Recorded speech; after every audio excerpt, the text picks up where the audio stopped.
we're going to focus on the integrity doctor's 10 beatitudes in the office. These are the things that you must be in the office. Now, you know, there's a lot of people who get kind of confused. Why do you need to know the beatitudes? That doesn't seem like it really applies to, oh, these are attitudes you must be. When the doors open and the lights turn on, you must be this. Now, it doesn't matter. I would just start by saying, so what kind of practice do you want to have? Do you want to have a great practice? Yeah. Or would you rather it be mediocre? Or average? Or do you want to be a great one? The truth is that regardless of who the doctor and staff is, which is why I'm focusing on it, you can have the best skills that there are. You can be the greatest adjuster, and you can be the greatest staff. You can have the greatest skills. You can have it all put together. And you would think that that would do it. And then not only that, if you have all that, and you have the best location in town, and you have the most beautiful office facility, and it's all put together, and we just take a look at you, all you guys, and you know, the staff and all is just so good looking, and they're just so sharp, and they're just so great, and all that kind of stuff. I'm telling you, you can have every bit of that and still have an average clinic. The truth is, you can not only have an average clinic, you can fail. Everybody thinks it's stuff that what makes you great is stuff that really doesn't make you great. Like I would ask you, you say, well, you give a great adjustment, all that kind of stuff. Well, I'm glad that you do. Believe me, I'm glad that you do. But McDonald's sells more hamburgers than any other franchise in the world. Do they sell the most hamburgers because they have the most delicious, delectable hamburger available today? No, there's other factors. There's other factors. And you have to be aware of what's really going to make your practice great in order to get you there. So, what do you want to be when the office opens? It's 8 in the morning or whenever you open and you unlock the doors and you turn the lights on. What are you going to be in there? Now, here's the deal, you guys. Whatever you decide, what you're going to be, if you do it, this is what's going to determine how high you rise, how far you go. You might remember, some of you might remember, we had what I consider to be the greatest catcher in the history of Major League Baseball, Johnny Bench, as one of our speakers in one of our conferences. And in that thing, he was telling us a story of him when he was growing up in school, and when he was in second grade, they were asking all the kids, what do they want to be when they grow up? And he said, I want to be a professional baseball player. And the class laughed. Well, he grew up a little bit later, and he got to be in the 8th grade. And they started asking the 8th graders what they wanted to be when they are an adult. And he said, I want to be a professional baseball player. And they had the same response. They laughed at that too. He said, but by the 11th grade, nobody was laughing anymore. And one of the real keys to his thought is the fact that he established from the beginning what he wanted to be.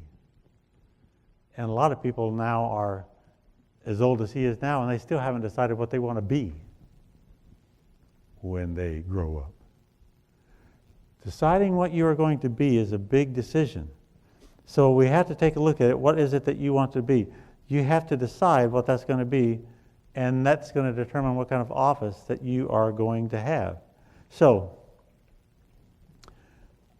I've seen practices in sorry locations with really not very nice office decor, and I've watched them become great practices. And then I've seen clinics in great locations with a beautiful office, and I've seen them be average at best and sometimes not make it. So how does this happen? What made the difference? Honestly, it's their chosen be attitudes. So here's the thing that, just to give you one sentence that kind of brings it into perspective of how it works. If I don't enjoy being around you, if I don't like to be around you and like to be with you, and you're asking me to come back 18 times, what are the odds? 18 times to be miserable? 18 times to get kind of hacked off? 18 times? I'm telling you, you need to be people that people want to be with. And so we have to take a look at what those Beatitudes are. So, are you ready for them? Yeah. 1 through 10, here we go. Beatitude number 1 is be joyful. Always. Okay, now how often should you be joyful? Always. You should be full of joy always. Whew. How much of the time is always? That's always. Always. Be joyful always. From the moment you unlock the doors until you lock them back at night and you turn out the lights, you are to be joyful. Your office is to be full of joy. Really bad answer. Your office is to be full of what? Joy. I was thinking that was better, yeah. See, obviously that response wasn't a joyful response. So you have to be every patient. And why must it be always? Why does it matter? Because every patient that comes into your office, you guys, not some of them, not most of them, every one of them, if they come into your office, they're wanting to feel better. They're wanting to be glad that they came. Nobody comes to feel worse. Nobody comes to feel the same. Nobody wants to leave aggravated. The truth is, they come to feel better. So when they come in, you need to make them feel better. Let's show you how important it is. Even if they don't get an adjustment, you can make them feel better. Do you believe you can make that kind of difference in them? Absolutely. And do you think that they're looking for it?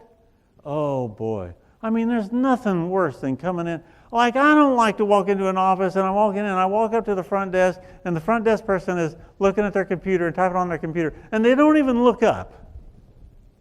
They just keep, you guys know what I'm talking about? They don't even look up. They don't smile. They don't look up at you. They don't say, hi, hey, you know. They just, they're busy. They're busy.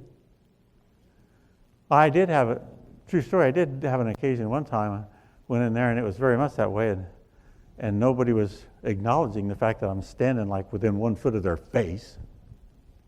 So I just took out my phone and called their office number, And she answered it and she said, may I help you? I said, yes. I'm standing right in front of you and I'd like to sign in. You realize that's probably not a joyful office. Now what we want to be is joyful. So, I don't want to put too much pressure on you, but I'm not here to talk to you about how you should be at home. I'm not saying you should be joyful at home. You can be the biggest crab you want to be, I'm okay with it. You can go to church and just be one huge flatliner. You won't laugh at nothing, you won't do nothing. I'm okay with it. But in the office, you must be what? Joyful. Right. You must be joyful. It's a requirement. It is a beatitude. So what does a joyful office look like? I think that's pretty important for us to identify it, give it a definition. Well, rule number 1, smile. How often should you smile? Always. Always. And I don't mean that I should have to be some sort of professional comedian to say something that would make you smile, and you barely do that. I can't stand it. You smile even if they're ugly. You smile if they're no fun. You smile if they're not even nice. You smile, get ready for this, you smile if they're old. You smile if they're kids. We love kids. Oh, we love seniors. You're here 30 minutes early, but we love you. How often do you smile? Always. I'm telling you, it has to be that way because, as a matter of fact, I guess we should, here's what I want you to do. Let's do a little exercise here. You ready for it? Okay, I want you to look at a person on each side of you. I want you to look at them, and I want you to look at them like you're just bored out of your mind already. Look at them like.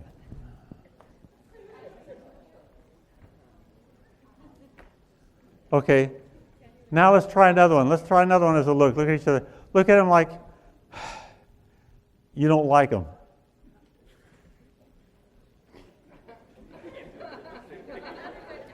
I heard a couple of you say, well, that's easy. No, you shouldn't have said that, don't you? Okay. Now look at them and smile at them. Smile. You can do it. You can smile. Smile. It's okay. If you were choosing which one's best, you guys, if you're choosing which one's best.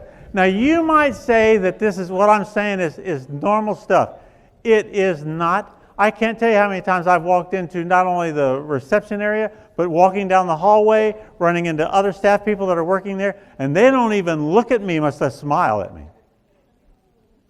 And there's no smile. And I'm telling you, there is healing in smiling. And smiling, what it does is it offers acceptance.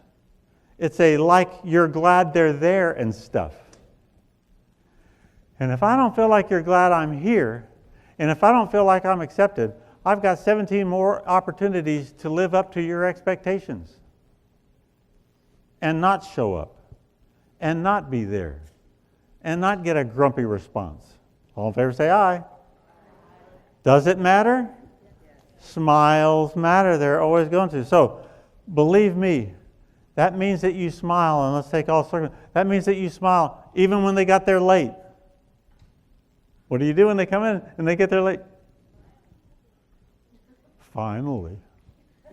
Not a good response. You smile. Here's another one that we like to pretend like doesn't happen, but happens every day. When they ask you a stupid question. How many of you have ever been asked a stupid question? What do you do when they ask a stupid question? Smile. Oh, only 3 of you knew the answer. That's dangerous. What do you do when they ask you a stupid question? You smile. You don't look at them like they're stupid. You smile. What about when they make a criticism, you guys? And I'm just asking, what if they say something about you or the team? What if they say, well, I can't believe I had to wait this long before you brought me in here. Why aren't you more on time? And they ask you why you aren't more on time, and what do you do? Yeah, you do. You do. You know why? Because it's the right thing to do. It's a be attitude. You are to be joyful how often? Correctamundo. And how about when they ask you how you're doing? What do you say? Now, don't you dare act like you always do this, because I've been in way too many offices and asked too many times. When they ask you how you're doing, what do you say? Give it the old Tony the Tiger. Great. And here's the deal, you guys. There's a lot of different answers that people give anymore these days, but you are going to say, great. Couldn't be better. I like that one. Couldn't be better. I like, having a great day. How about you? Oh, I like another one that says, I'm having a great day. How could I not when I get to be with great patients like you? Now, I can tell you what my usual answer is. People ask me, I say, I'm having fun. And that's regardless of where I'm at. Because I am. And why am I having fun? Because I planned it that way. I got up planning to have fun today. And so I'm having fun. Now, you use whatever. I guess I would say you seldom come across anything more enjoyable than a happy person. When you think about it, if you had a choice between coming across somebody who's a flatliner, or somebody who's unhappy, or somebody who's mad, or somebody that's happy, which one would you rather come across? You hardly ever run across somebody who isn't glad that they just saw a happy person. And you can make it your goal with patience, just as I did last night. We walked into the restaurant, and Ryan and I were the only one there at that time, but they had a lot of people at the bar, and she was like, oh no, now I've got to wait on somebody at the restaurant, and I've got all these people at the bar. And she wasn't in a really very good mood when she came to us, and she wasn't actually in the kind of mood. She wished I wasn't there. Everybody imagine that. I couldn't. So when I got there, and I made it my mission. What do you think I was going to do then? She's hacked off and mad. I was going to make her smile. She was going to smile. She was going to have fun. And she was going to like me.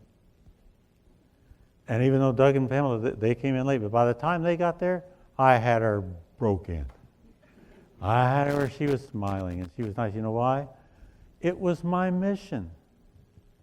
So when you have you ever had a patient come in that wasn't happy?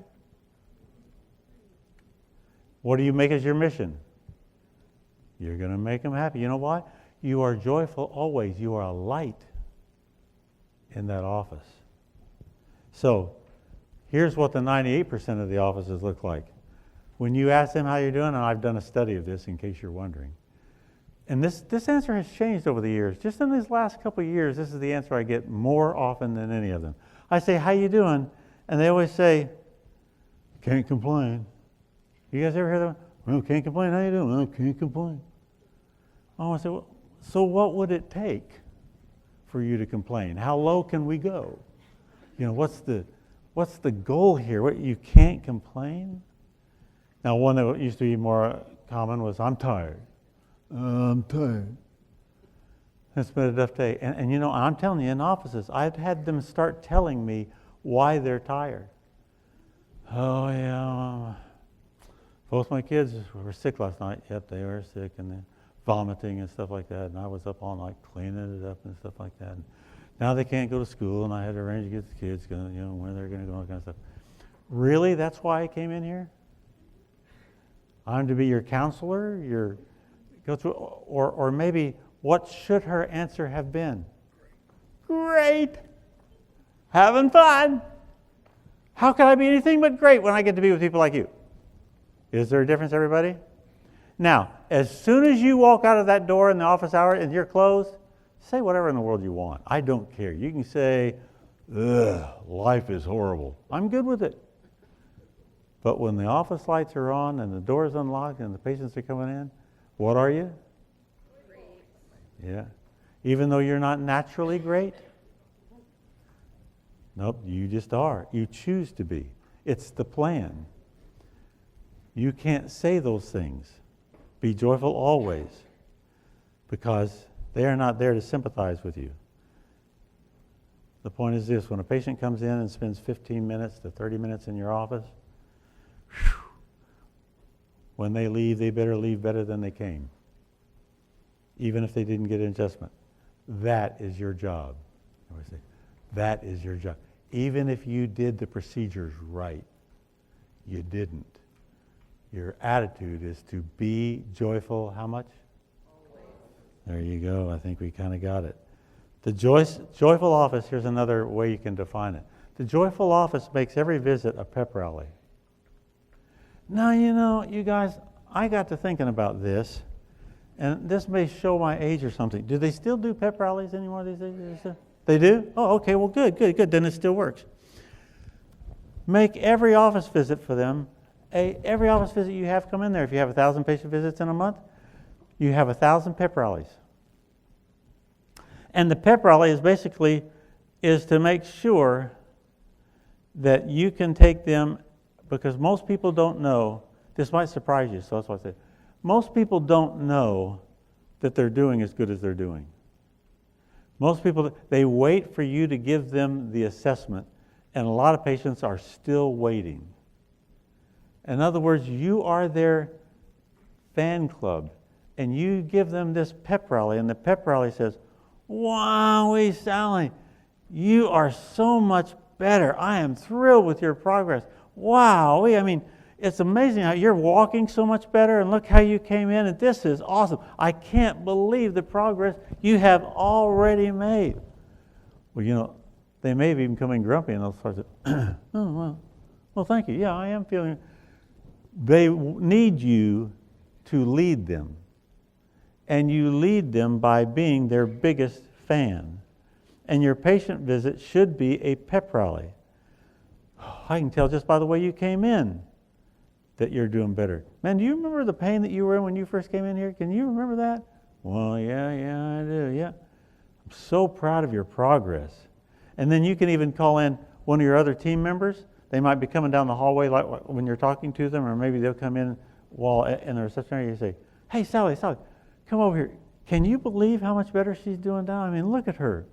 And by the way, team member, you say, boy, no, I can't. They'll say, well, I thought she looked better when she came in. Don't say something like that. Say, Oh, wow, boy, this is great. So, stop being so flatlined in the office. You know why this is important to tell you guys? Because a lot of people think being a flatline person is being professional. And being a pep rally person is not. I'm here to tell you they are wrong. Do not subscribe to these losers. Your job is to be a pep rally, their biggest fan. You communicate. Doctors, a lot of times you take their success so for granted, and your patients do not know that you think they're doing great.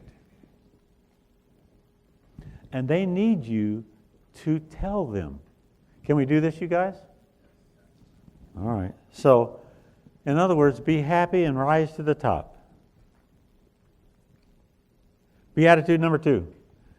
Not only must you be joyful, but you must be you're full of joy and you are full of courage. Courage is the decision to place your dreams above your fears. Now, you guys, here's what you have to realize. If you are going to fulfill your God-given dream, it's going to take courage. It takes guts to lead that faith-filled life.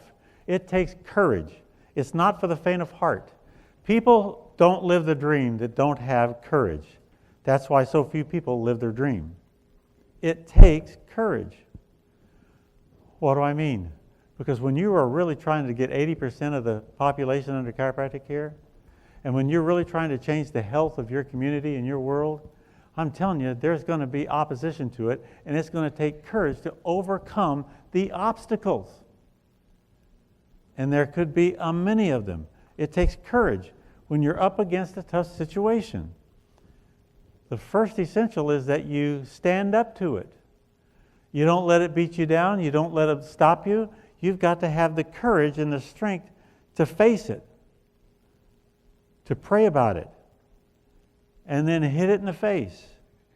And you keep after it. So, you have seen within you enough force put there by God Himself to overcome situations that seem overwhelming. So you have every reason to be strong and courageous. So I'm about to give you a command right now, straight from the Bible, but I'm going to give you again. Don't ever think you are weak. Don't ever say you are weak. Don't ever believe you are weak. Every one of you in here are strong and courageous. And if you are thinking that you are weak, here's what you say. The weak says, I am strong. Everybody say that. I am strong. Now don't say it so weakly. I am strong. Yes, I am strong, bucko. Get out of my way. I am not weak, I am strong. And you draw upon that strength. A lot of people do not believe that they are strong people. So we will all in here act like, yes, I've always felt like I'm strong. But I happen to know for a fact most people do not. Interesting thing here, a university put out a questionnaire among 600 psychology students and asked them to say what they thought was their most pressing, painful, personal problem, something that they don't talk about.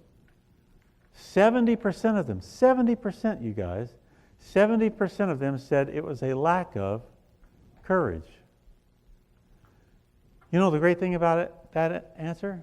It's at least truthful. We have a tendency to not acknowledge that there are a lot of times when we don't feel strong. We feel weak. We may even feel weaker than what our situation demands of us. And when we feel weaker than the situation, what are the odds of winning, you guys? The truth is, even when you feel weak, what do you say? I'm strong. 3 people got that. Okay, that's good. What do you say? When you feel weak, what do you say? I am strong. Let the weak say, I am strong. The 98% of the people resist a life that requires courage. That's why you have to put this up. Now, they want that. They don't want a life of courage because they're afraid that they won't have it. But they want a life that has no pressure in it. If I could get away from all pressure, they want a life with no pressure. They want a life with no pain. They want a life with no obstacles. They want a life with really no challenges. In fact, here's what they really want overall. They want a life that has no chance of losing. They want an assured winning life. So they want no chance of losing, which of course doesn't require courage. Now, one of my favorite people, one of my favorite coaches, Stephen A. called him the greatest coach in sports just recently, and he's a very critical guy, so that's a pretty big compliment. Anyway, Gino Auriemma is the coach for 40 years of the University of Connecticut women's basketball team. Inspiring guy, and they've won about a dozen national championships. Here's what he said: with the absence of pressure, it's hard to do great things. With the absence of pressure, it's hard to do great things. Now, you guys, why is that an important statement? Because I asked you at the beginning of this class, how many of you want to have a great practice? You said, we do. We want a great practice, or an average. No, I don't want average. I don't want mediocre. I want a great practice. Well, let me just tell you something. You can't have a great practice without having pressure. So you're going to have to decide, do you want to embrace pressure to get what you want? Or do you want to have no pressure, no courage, you just wake up in the morning? With the absence of pressure, it's hard to do great things. So you must have the courage to embrace pressure if you want to do great things. If you're going to accomplish your goal of having a great day or a week or a month, you can be sure it must be filled with pressure. If you want to have the best month your practice has ever had, that's going to be a pressure-filled month. It just is. You can't break all your records and not have any pressure. We just had a tremendous wake-up meeting this morning, an elite wake-up meeting, and I was inspired by it. I loved it. And you know what I'd have to say about that? Of course, every time I'd come up with something, I said, well, get ready. I'm going to apply some pressure here. But then again, you can't get where you want to go, and you can't live the dream. People say, well, I want to live the dream. If you want to live the dream, you're going to have to accept what? Pressure. And it's going to take courage to face that pressure head on.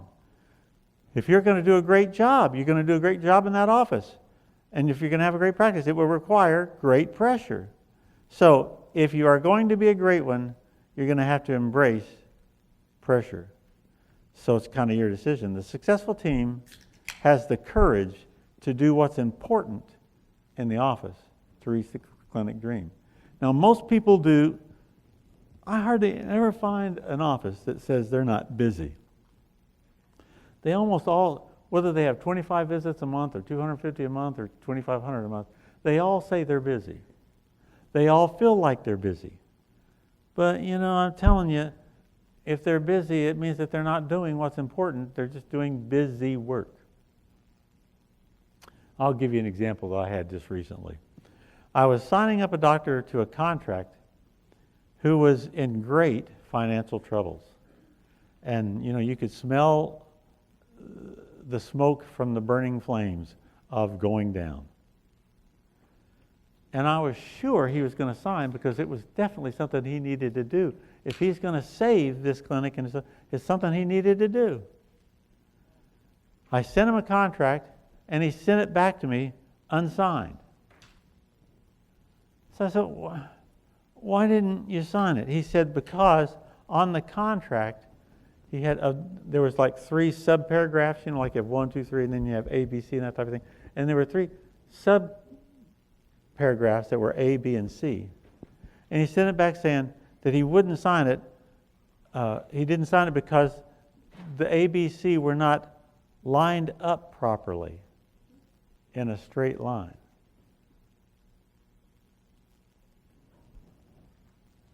You know what I thought to that answer? Now I know why he's going down in flames.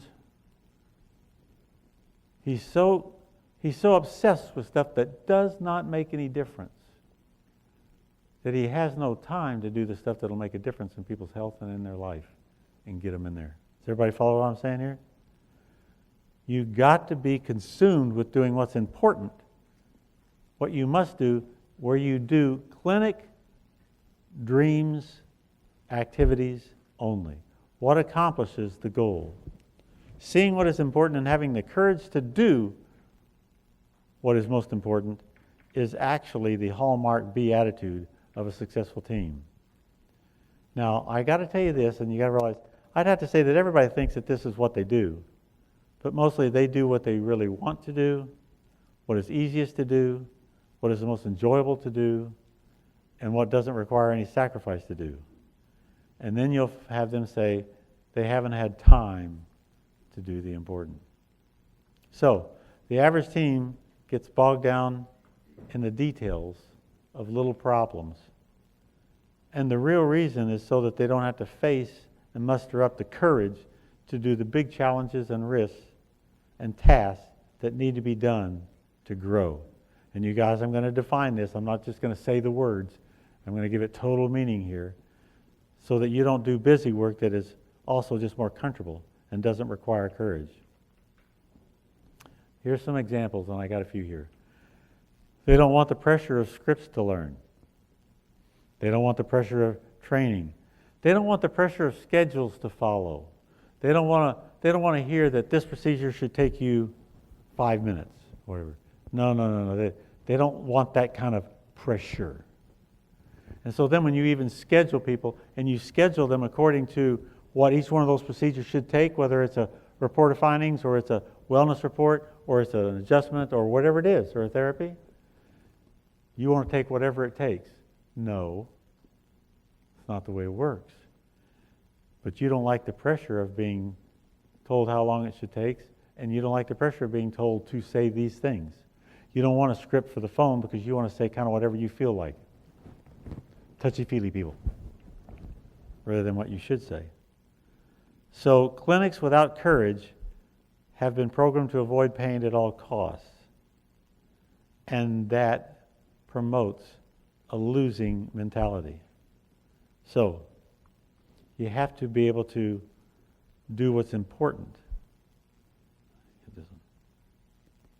I got one more Gino Ariano story. This year, I don't know, did anybody happen to see the national championship of the girls basketball? It was great, wasn't it?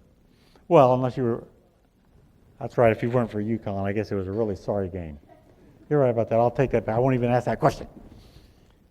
This year, UConn was in the national championship against South Carolina.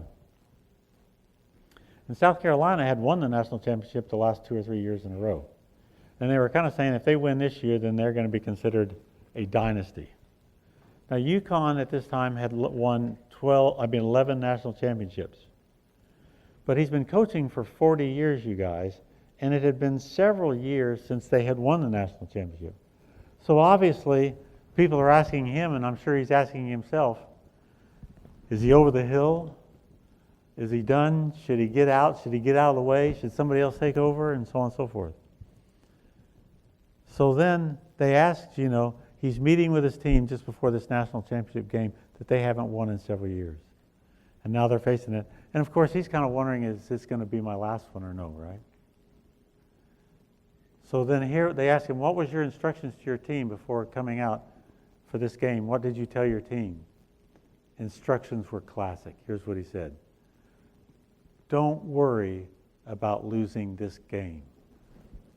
Don't fear losing the game. Why? Because we play to win the game. Run towards winning, not away from losing. That, you guys, is a classic answer. It defines how many of us live our life. Some people run toward winning and never give up. Other people just run from losing, just fear losing, don't want to lose, hate losing. But you see, every one of us has a choice of whether or not we run toward winning or we run toward losing? Now I'll ask you, in this great purpose that you have in chiropractic, are you running toward winning, or are you just trying not to lose? Pretty important question. And let me just tell you, staff, to truly be a member of this team, you must be courageous and strong. You must be full of courage. Run to win. This is a mandatory attitude. All in favor say aye. Aye. Beatitude number 3. Be committed. Boy, there's a word that's pretty unpopular these days. We don't like commitment stuff. We don't even really like it with a license, a marriage license, we just don't think that there should be commitment. It's not a winning way to live.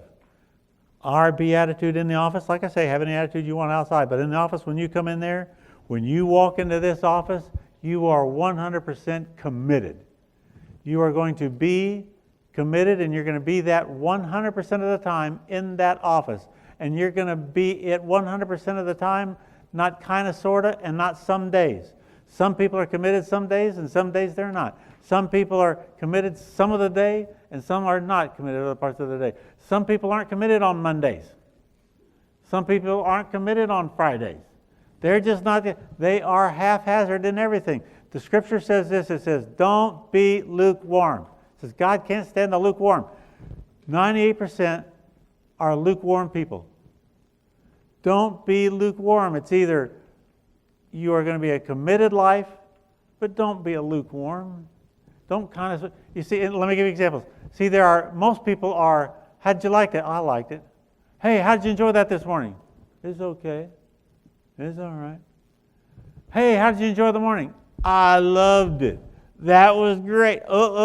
We just read it. See, there are people who are lukewarm, and there are people who are committed. No, life is great. I love what I do. I love who I do it with, and I'm committed to living the dream. How am I doing, everybody?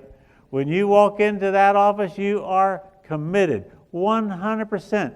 If you are going to, and so I'm going to tell you, staff, that if you're going to be in that office, this is for every one of you. If you're going to be in that office, be 100% committed to being and working in that office. And let me just tell you how straight, because none of this scares me at all. If you can't be that, don't be there. It's a simple answer. Don't be there unless you're going to be 100% committed. Integrity says no double-mindedness in the office. Have you ever run into employees that are double-minded? They're only there maybe because they haven't found someplace else, or they're there because as soon as they get somebody who'll pay them $1 more, then they're gone. That's not committed. Be committed, 100%. Your office, doctor, I'm speaking for you, but you will not wish you hadn't heard this. Your office deserves 100% commitment. And I'm going to say even more importantly, so do your patients.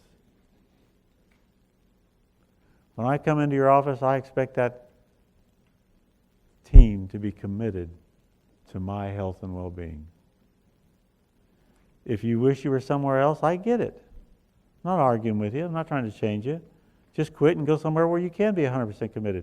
Because life is too short to live such a lukewarm, uncommitted life. We heard just the other day, this was really a great one, that said that our life is actually the shortest thing we ever do. When you look at it compared with eternity, this lifetime, this is the shortest thing we even go at. It is that short. And because it's that short, we need to be committed to it. Committed to making it happen, man. Being hot, being on fire. I want to burn it up. I want to do everything I can do. I want to be committed to this God-given dream and purpose that I've been given, and I'm committed to making it happen, and I wake up committed. All in favor say aye. Aye. That is right. So when I got off the plane here in Chicago, and I didn't know that it was cold here, I said, I'm committed, bucko. This is it, not turning back, not getting on the flight right back to Tampa where I came from. No. And you know why? I'm committed. I got a purpose much deeper than the temperature. You know, there's some people that just can't get past even just it's like It's the weather. I'll tell you what's important. It's the difference I make in people's lives. That's what's important. Whew, this is an important subject. So, if you don't feel like that, I get it. Just go somewhere where you can be committed, because life's too short to not be committed. Now, I have also seen, I'm not going to just play one side of this coin, let me play the other. I have seen many staff people who came into the chiropractic office, got on fire about chiropractic and everything was going. They were so committed that they quit and went to chiropractic school. Right? Now that's what I'm talking about. That was a good commitment. But doctor, now let me look. I'm looking at all of you, but I'm looking at the doctor. It's got to start with you. Don't be lukewarm about chiropractic. I can't stand this lukewarm stuff, man. You need to be spit out of the chiropractic mouth. If you're going to be a chiropractor, be a chiropractor. Everybody say that. If you're going to be a chiropractor, be a chiropractor. Be a chiropractor, for crying out loud. Stop trying to be something else. You're a chiropractor. If you don't want to be a chiropractor, go do something else. I get it. Just don't be a chiropractor. So don't say you are and then you aren't. All in favor say aye. Aye. If you wish you were a medical doctor, I've got no complaints or arguments with you. Just quit, and you've only got one life. Go do it and go be a medical doctor. More blessings to you. If you want to be a weight loss clinic, okay, rats, be a weight loss clinic. I don't care. Weight Watchers not anonymous. But be what you're going to be. Wow. And by the way, I feel like this is where medical doctors have been smarter than us. You know, whatever they choose to be something. And I'll just tell you something right now. You're going to be hard-pressed to find a medical doctor who chose to be a heart surgeon and an obstetrician. No, they chose what they're going to do. And you know what? Every day they're a heart surgeon. They're not a heart surgeon and fill in the blank. They're a heart surgeon. All in favor say aye. Come on. No halos. Is that right or not? I'm not making this up. They're smarter than us. So, you know, if they're going to be a heart surgeon, they're going to be a great one. Are there other fields? Yes, there are other fields, but who cares? There's other fields of everything. And by the way, the same was true for me when it came to consulting and management consulting and doing this. Same thing was true for me. I used to do it for all fields of healthcare and enjoyed it. But my heart wasn't, you know, I got the opportunity. They said, what about chiropractic only? Now, I'll tell you that there were other fields that paid more and expected less. But it wasn't what I was supposed to, be. And so I proudly committed 100%. I proudly committed 100% to chiropractic, period. Have I ever had, I had opportunities then, and I have opportunities now. Have I ever had opportunities to expand the field? In a heartbeat. Jeez. But that's not what I'm committed to. I'm committed to chiropractic. And that's where I'm going to live and fulfill and be the dream. All in favor say aye? Aye. That's the deal. If you're going to staff, if you're going to work in a chiropractic office, be 100% committed to chiropractic. Now, you're going to find this hard to believe, but there's been a lot of team members that have never even been adjusted before. I used to think that was crazy until in recent years I've run into chiropractors who haven't been adjusted yet either. That's weird.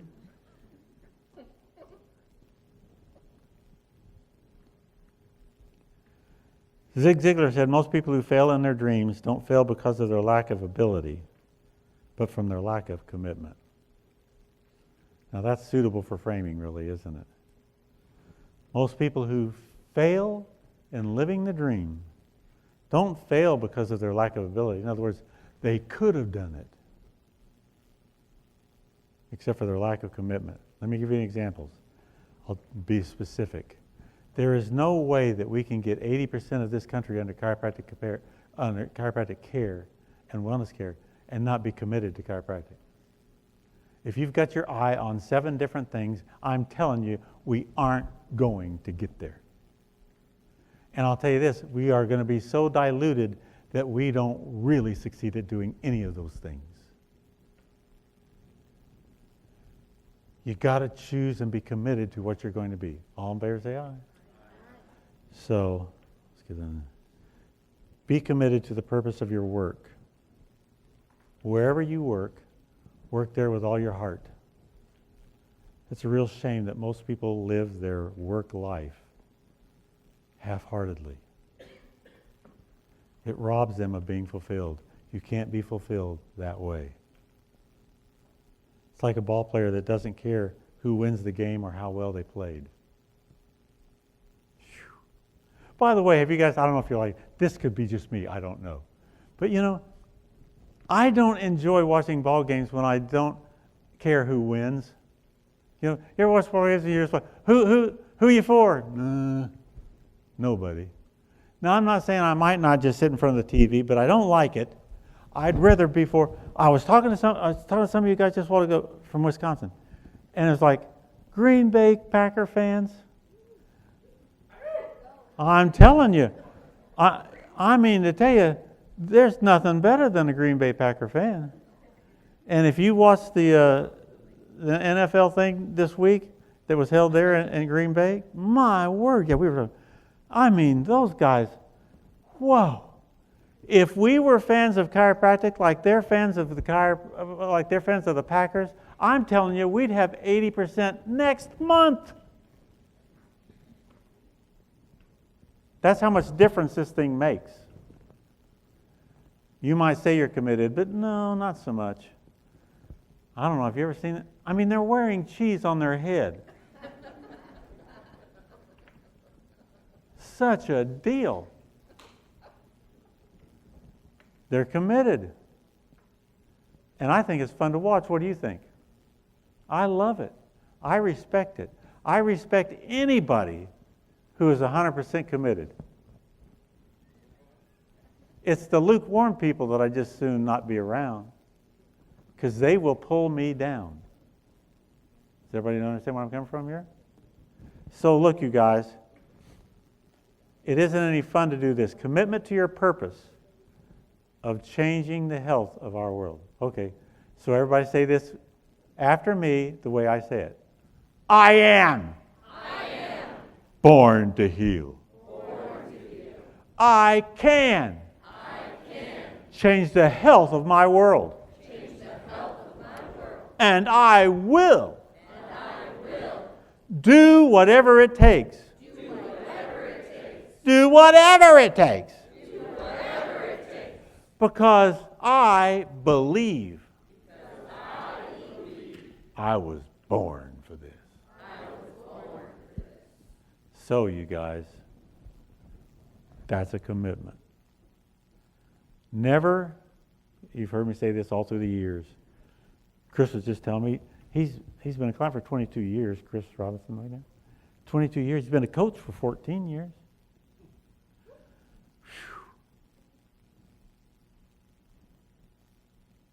So you've heard me say this before. Never work for money. That may sound counterproductive, but it's still the truth for every one of you here. Never work for money. It's too shallow of a reason to get up in the morning. It's not fulfilling. Never work for people. Does everybody get that? You know why? Because honestly, a lot of years of experience, I can tell you for a fact that usually people can let you down. You think they're going to be this and they aren't. You think they're going to do this and they don't. And you think that they're going to be loyal and blah, blah, blah. No. But then again, it shouldn't hurt me because I don't work for people. So what should you work for? Always. Everybody say always. Work for the dream. The purpose. Because that fulfills. That's why you should work for that. And if you work for the purpose and you work for the dream, all these other things take care of themselves, you guys. It's the byproduct and not the product. Commitment is what transforms a purpose into a reality. So, and this, by the way, this next line, it's the last line on there, and it's suitable for framing. A purpose that is casually set and lightly taken is freely abandoned at the first obstacle. What a statement, honestly. A purpose that is casually set. Okay, we said that in here, but we just kind of casually say it. A purpose that is casually set and lightly taken is freely abandoned at the first obstacle, and you can be sure that won't take long to come up against. Beatitude number 4, be a keeper of the rules. Psalm 19:7 says, the law of the Lord is perfect. Boy, perfect is a big word, you know. The law of the Lord is perfect. Now, why do I think that that's important for us to get? It's important because we always think some laws aren't as important as other laws, and some laws count and some laws don't, and some laws are right and some laws are wrong. You know how we are with that. We say, well, we'll pick laws that we think doesn't apply to us. We'll discount some laws as not really being not for this situation. Well, it doesn't mean this. See, we have a real hard time with the scripture. The law is perfect. Now think about that. If it's perfect, why wouldn't we keep the rules if they're perfect? Isn't that a good question, you guys? Why wouldn't we keep it? If it's a perfect rule, why wouldn't we keep it? Here's one reason.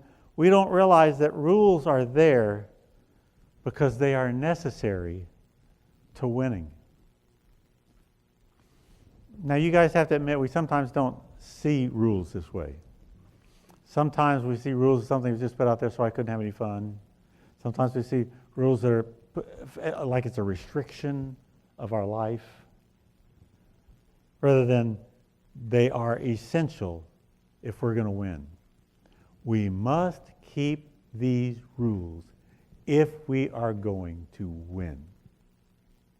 Now that's a different perspective, you guys. And if we start to adopt that perspective, we'll be better at keeping the rules. Because they are not there, the rules are not there to make your life miserable. And they are not there as a punishment. Now these are important because when we start talking about the rules, what you have to work by in the office, because that's all I'm talking to you about is in the office. What you do outside the office is your business. But inside the office, the rules are the rules, and they're necessary to win, and they are not an option. And it isn't 80% of them. So a lot of times we think of the rules as something that, I don't know, we had in school. We all know that we had rules in school, and as students, we were expected to keep those rules.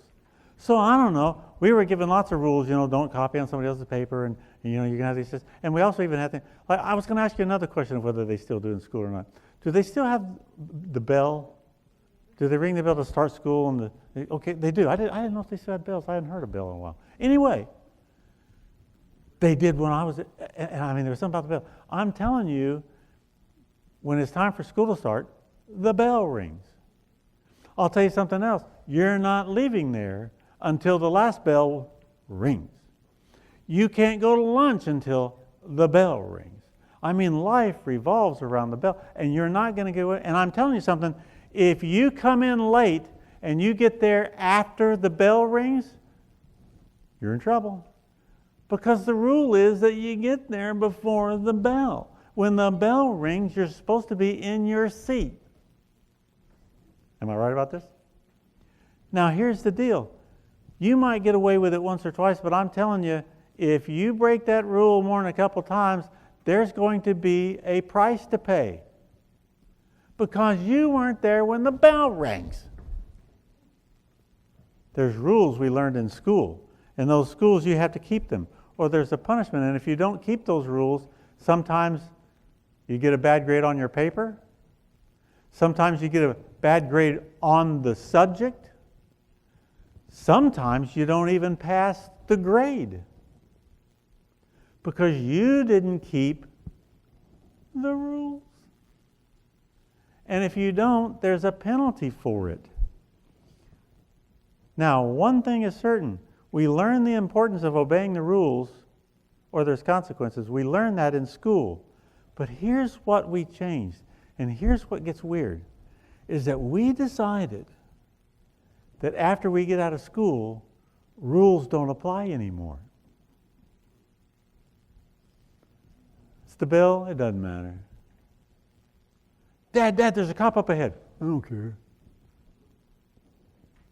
You know, all these things, we've changed our perspective of rules after we got out of school. But the problem is that the penalties for breaking the rules haven't changed. Just our perception of it. Like, I'll give you a funny one right here. Now, you guys have heard this. Have you guys ever heard a kid say, "Boy, I'll be glad when I grow up so that I can do whatever I want"? Now, is that a funny line or is that a funny line? Boy, are they in for a surprise when they get married. Boy, are they in for a surprise when they have kids. Oh, what you wanted has gone flat out the window. Is everybody with me here? It's a false view of life, isn't it? No, that isn't the way it goes. I thought it was pretty funny. Now, same thing is true in sports. How many times have you seen a game lost because of a flag? Somebody broke the rules. And even though the play went for a touchdown, and it was an 80-yard touchdown pass, and they go running, and everybody's celebrating, and people have even jumped out of the stands and running on the field, but no, it doesn't count. Somebody was holding, and there was a flag. Now, to show you how really wrong we've become as a society, then they spend the next hour trying to blame the loss of the game on the flag. It wasn't the flag that lost the game. Somebody broke what? The rules. They broke the rules, and if you break the rules, there's consequences, and it can make the difference. And by the way, even though there's 11 people on that team, on that field, if one of them holds, the whole team has to come back. The whole team is penalized the yardage. The whole team loses the game, and it only takes one. This is a pretty important little principle. I hope everybody's going to get it, because this is just as true in your office as it is on the field. When you break the rules, it eliminates whatever good things were done. So is your office only as good as that weakest link in the office? Absolutely true. Because nobody is allowed to break the rules and the other ones can't. That means that a doctor isn't allowed to break the rules, but the staff can't. And that doesn't mean that, well, the doctor keeps the rules, but the staff can do whatever they want. No. This is a team sport, you guys. This is a team sport, and it can make the difference in winning and losing.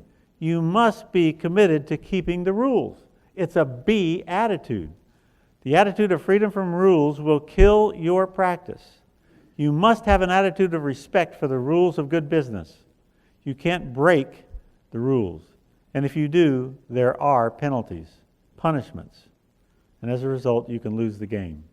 So there are procedure rules. There are procedure rules which must be kept by every member of the team. The rules are not just for some. So, no one is exempt.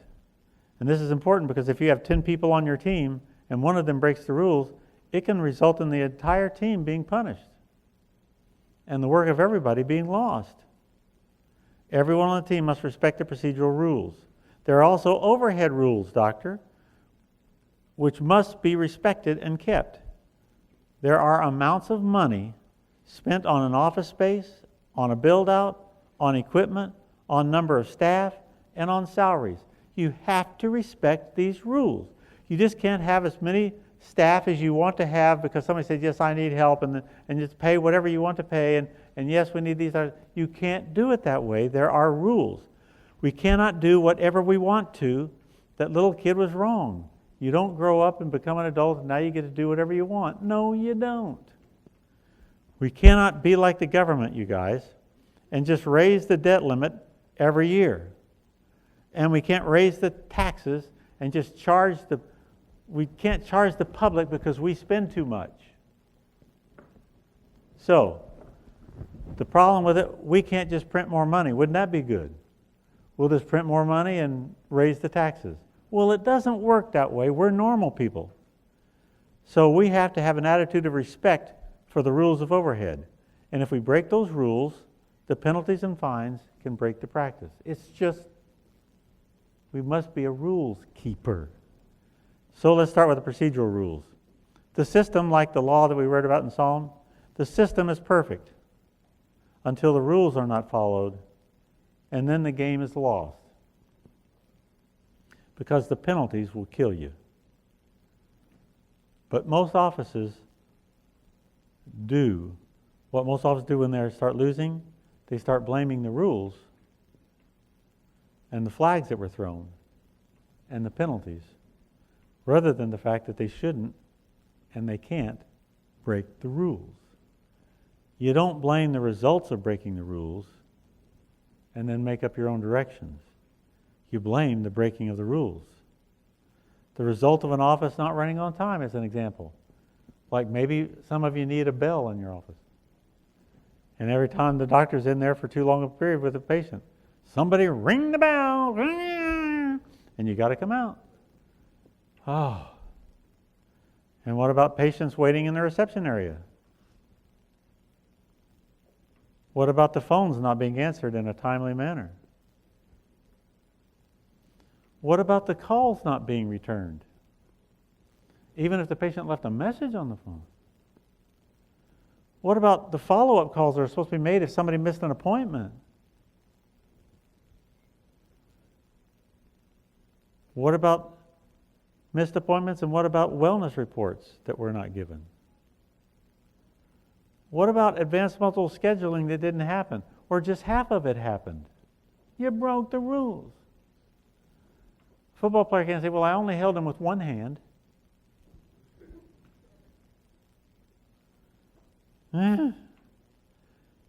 What about the therapies that were overlooked? Or perhaps you said there wasn't time. What about the appointment books that were not cluster booked? I'm just asking you guys, what about this? What about when we're breaking the rules? And then when your statistics go down, you don't blame this.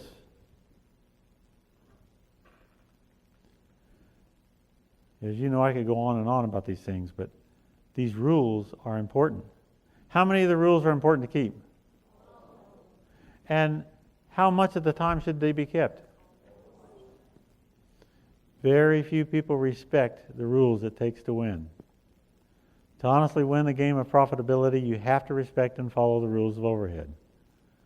We want big profits, but we don't want to follow the rules of overhead. We want to do it our way. You know, like we want to lose 50 pounds in 5 days without going on a diet. Same childish viewpoint. We might hear the rules, but if we don't like them or agree with them, then we tune them out. When we break the rules, we won't make a profit. And then we think we can do like the government, and we can't. We believe that chiropractic should be the alternative to the leaders of healthcare now, which means it must be effective and it must be affordable.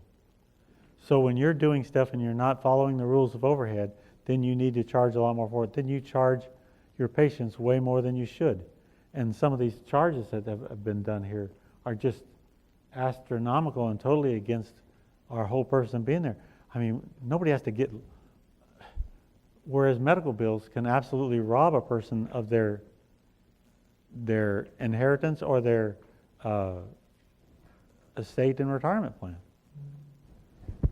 And at the same time,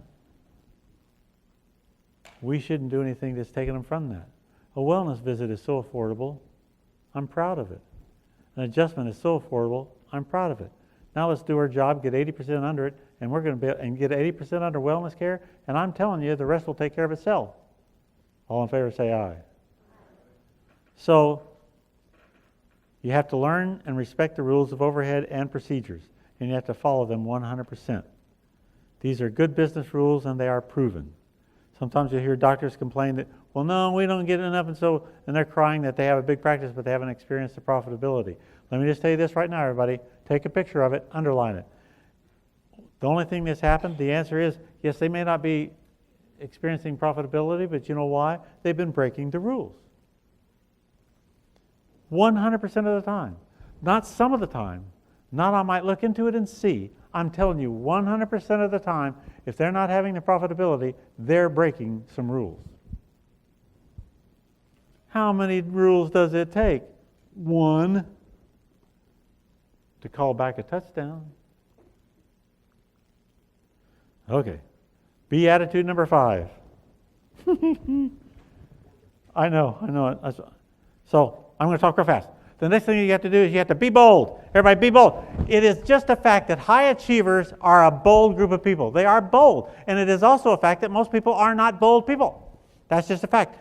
Their weakness, they see, average people are afraid that if you're bold, people won't like you, they won't respect you, you may hurt their feelings, and you may turn them off, or you may hurt somebody. Well, I don't want to just be bold. And so we think boldness is a bad thing instead of a good thing. So you know what they choose to do instead of being bold? They choose to be lukewarm.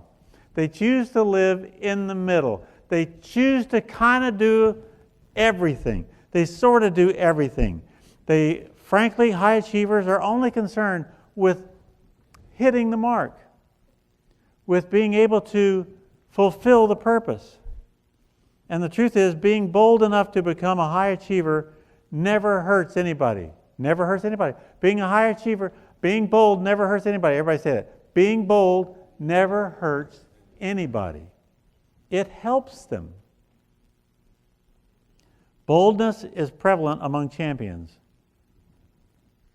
You'll just find it to be a characteristic. The definition of bold, let me give you this real quick. Being bold does not mean to be rude. Being bold does not mean to be self-centered. Being bold does not mean to be mean. In fact, it's just the opposite. The bold people care more about other people than they do themselves. That's why they're willing to pay the price of being bold, to help them. It's the lukewarm that don't care enough about anybody or anything to be bold. So they accomplish nothing.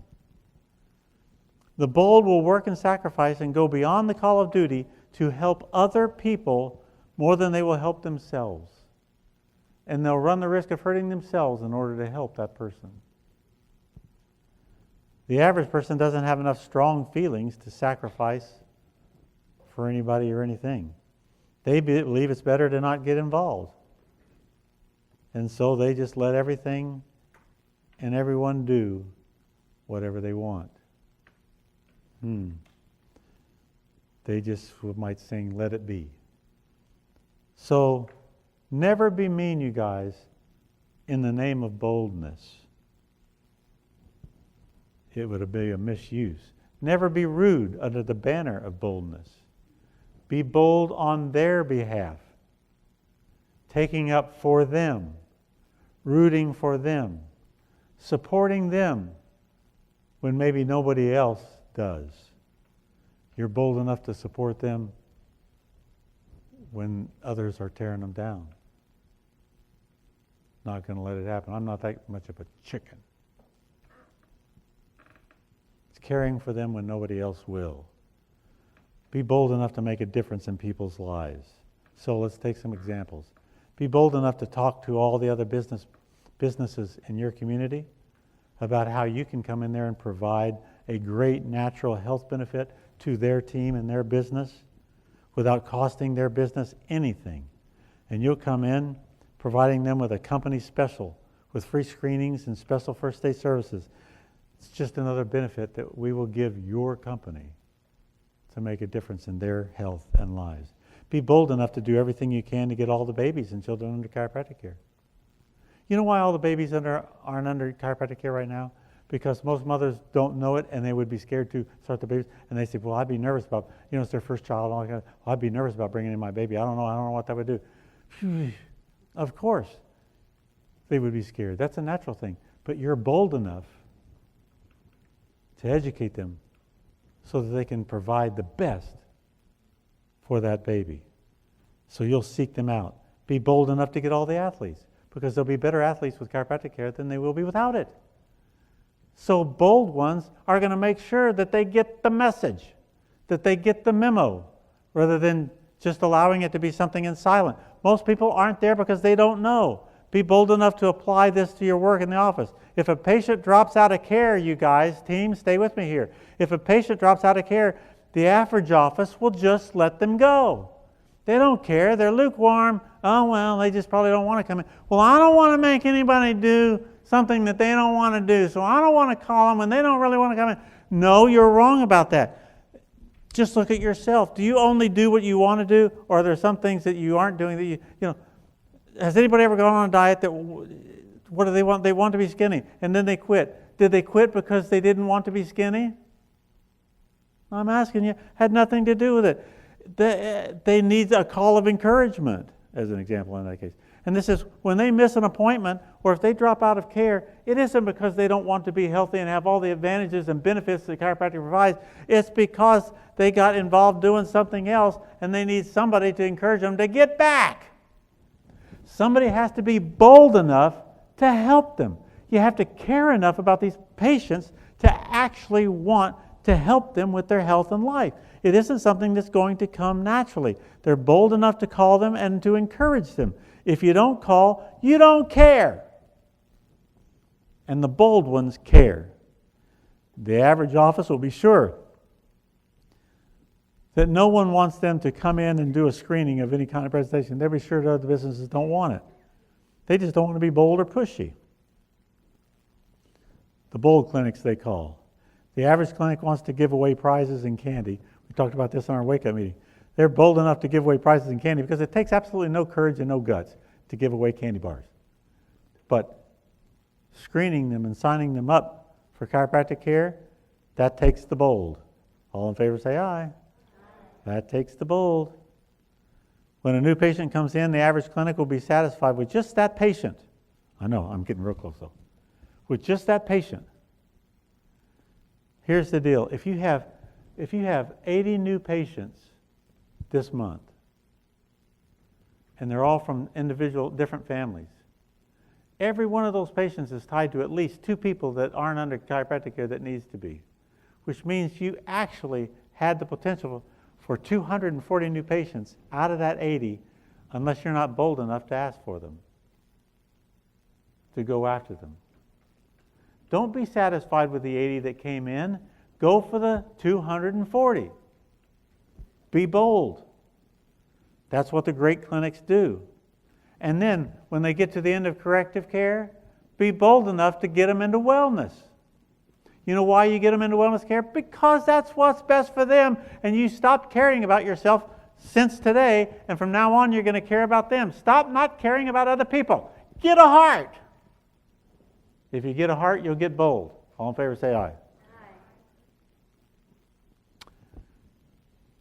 Well, I'm almost going to take a break on time. Let's take a 12-minute break, and then we'll start back, right around your 10:30 time. We'll start around 10:30, and I'll finish up with my part. All right, thank you.